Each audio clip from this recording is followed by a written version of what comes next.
issue that really comes up that I've seen with kids frequently is societally. Good, Jim. There's also, for math and for developing areas of student improvement in math. So we are working quickly and actively on that to try to get something. The application's due April 12th. Jen's already sent surveys out to teachers to see what they need. And So each year you just have to reaffirm that those students are looking for an approval for the students in grades 9 through 11 as listed on page 40. We don't need to name them.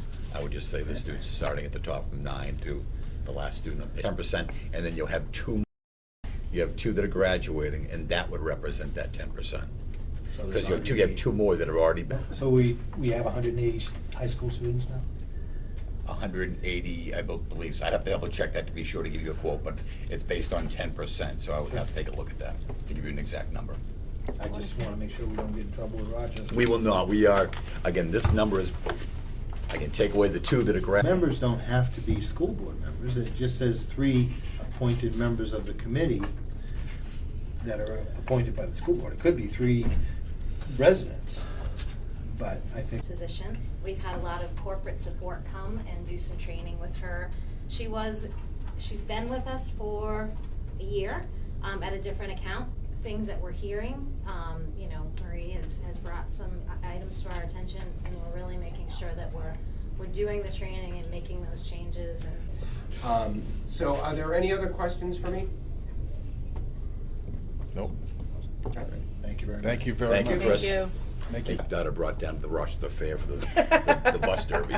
It really isn't that bad a shape. Awesome. So whatever you want to do, again, we can, if there are bids that are higher than that, and I think we do need to make sure that we are, my concern is that I don't want it to be a select group of people that were privy to this public information at a select board meeting, and then like people getting preferential treatment. I want to make sure that we get what we should. That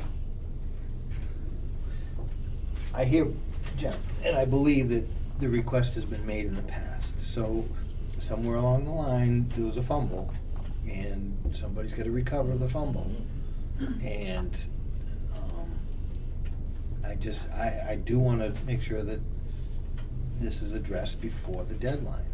I don't think pink slips are warranted or due. But I think the information that we as a board should be.